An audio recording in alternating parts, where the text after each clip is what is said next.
Hello guys, welcome back to my channel learn with Vaishali. आज हम विज्ञान विषय पर लेसन प्लान बनाएंगे जिसमें टॉपिक है भूकंप। तो आइए शुरू से देखते हैं। सबसे पहले डालेंगे दिनांक, कक्षा 8, वादन, विषय विज्ञान, उपविषय भौतिक विज्ञान और समयावधि 30 मिनट। प्रकरण डालेंगे भूकंप, double inverted common double underline में। सामान्य उद्देश्य लिखेंगे, विज्ञान के सामान्य उद्देश्य हैं ये सभी लेसन प्लान विज्ञान के में यही होंगे। विशिष्ट उद्देश्य लिखेंगे, ज्ञानात्मक उद्देश्य छात्र छात्राएं भूकंप से संबंधित तथ्यों का ज्ञान प्राप्त कर सकेंगे। बोधात्मक उद्देश्य छात्र छात्राएं भूकंप के कारणों आदि को समझ सकेंगे। प्रयोगात्मक उद्देश्य छात्र छात्राएं भूकंप से संबंधित ज्ञान का प्रयोग अपने व्यवहारिक जीवन में कर सकेंगे। शिक्षण सहायक सामग्री डालेंगे, चौक, डस्टर, चार्ट, लपेट, श्यामपट्ट, संकेतक आदि। पूर्व ज्ञान लिखेंगे, छात्र छात्राएं आपदा तथा उसके प्रकारों के बारे में सामान्य जानकारी रखते हैं। प्रस्तावना प्रश्न लिखेंगे जिसमें 3 कॉलम बनाएंगे और कम से कम 5 प्रश्न होने चाहिए। पहला प्रश्न होगा, हम किस ग्रह पर रहते हैं? तो बच्चे आंसर करेंगे, हम पृथ्वी ग्रह पर रहते हैं। पृथ्वी पर आए किसी बड़े संकट या विनाश को क्या कहते हैं? पृथ्वी पर आए किसी बड़े संकट या विनाश को आपदा कहते हैं। आपदा कितने प्रकार के होते हैं? आपदा 2 प्रकार के होते हैं। उन दोनों प्रकारों के नाम बताइए। प्राकृतिक आपदा व मानव निर्मित आपदा। वह प्राकृतिक आपदा जिसमें पृथ्वी की सतह में झटका उत्पन्न होता है। मौन या समस्यात्मक प्रश्न हो जाएगा, ये बच्चे आंसर नहीं कर पाएंगे। फिर उद्देश्य कथन में लिखेंगे, छात्रों आज हम भूकंप के बारे में विस्तार से जानेंगे। अब नेक्स्ट पेज में आएंगे और एक बड़ी तालिका बनाएंगे 7 कॉलमों की, जिसमें पहला है शिक्षण बिंदु, अपेक्षित व्यवहार परिवर्तन, छात्राध्यापिका क्रियाएं, छात्र छात्राएं क्रियाएं, शिक्षण विधि, शिक्षण सहायक सामग्री, श्यामपट्ट कार्य और मूल्यांकन। पहला है भूकंप, शिक्षण बिंदु डालेंगे, छात्र विज्ञान कर सकेंगे। विकासात्मक प्रश्न पूछेंगे, आप किस ग्रह पर रहते हैं? हम पृथ्वी ग्रह पर रहते हैं। भूकंप को परिभाषित करो, अस्पष्ट उत्तर आएगा, बच्चे सही से एक्सप्लेन नहीं कर पाएंगे। फिर से स्पष्टीकरण करेंगे कि पृथ्वी की भूपर्पटी के भीतर गहराई में गड़बड़ के कारण उत्पन्न कंपन अथवा झटके को भूकंप कहते हैं।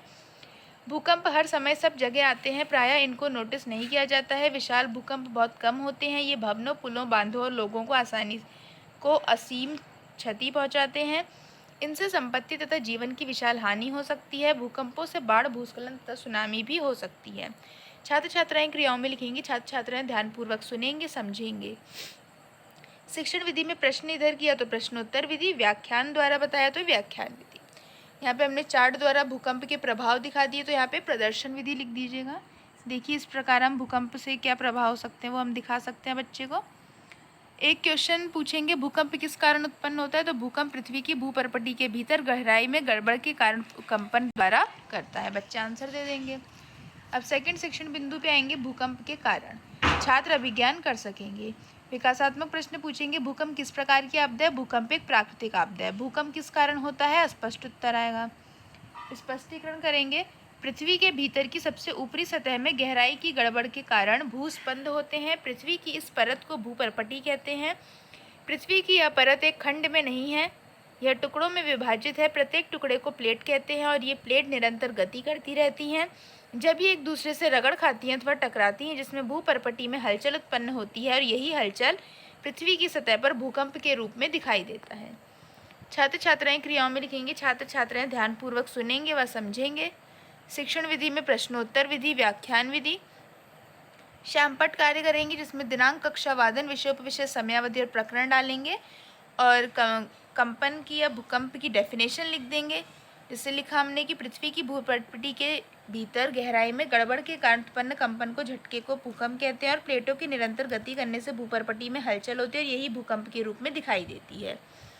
पृथ्वी की संरचना को हम चार्ट द्वारा बच्चों को समझा देंगे। इस तरह बनाएंगे, लिख देंगे भूपर्पटी है, मेंटिल है, बाह्य कोर है या आंतरिक कोर है। अब इस शिक्षण बिंदु से क्वेश्चन पूछेंगे कि प्लेट किसे कहते हैं? तो बच्चे आंसर दे देंगे कि भूपर्पटी टुकड़ों में विभाजित है पर प्रत्येक टुकड़े को प्लेट कहते हैं। इसके बाद हम थर्ड शिक्षण बिंदु पर आएंगे जिसमें डालेंगे भूकंप से बचाव के उपाय। छात्र प्रत्यास्मरण कर सकेंगे, यानी कि जो उन्होंने पहले पढ़ा उसे दोबारा याद कर सकेंगे। विकासात्मक प्रश्न पूछेंगे, भूकंप का उद्भव किस कारण होता है? तो भूपर्पटी प्लेटलेट्स में टकराव के कारण भूकंप का उद्भव होता है। सेकंड है भूकंप से बचाव के उपाय बताइए, तो स्पष्ट उत्तर आएगा, ये सही से नहीं आएगा, इसका स्पष्टीकरण करेंगे। भूकंप की तीव्रता को रिएक्टर पैमाने पर मापा जाता है। भूकंप से बचाव के कुछ नियम निम्नवत हैं। भवनों का निर्माण आर्किटेक्ट के परामर्श द्वारा कराएं। भवनों में अग्निशमन की पूरी व्यवस्था होनी चाहिए। भूकंप आने पर ऊंची इमारतों व भारी वस्तुओं से दूर रहें, खुला स्थान खोजें। अलमारी आदि की दीवारों के साथ जड़ना अधिक अच्छा होता है, जिससे भूकंप आने पर ये ऊपर न करें।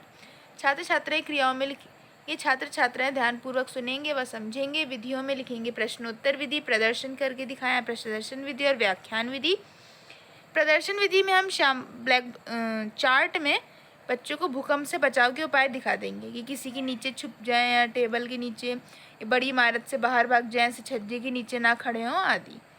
मूल्यांकन में एक क्वेश्चन पूछ देंगे, भूकंप की तीव्रता को किससे मापा जाता है? भूकंप की तीव्रता को रिएक्टर से मापा जाता है। अब इस तालिका को बंद कर देंगे और नेक्स्ट पेज में आएंगे, लिखेंगे कक्षा कार्य, निरीक्षण कार्य। छात्राध्यापिका छात्र छात्राओं से शामपट कार्य को अपनी उत्तर पुस्तिका में नोट करने को कहेंगी तथा उसी दौरान कक्षा में घूम घूम कर प्रत्येक छात्र छात्राओं के कार्यों का निरीक्षण करेंगी।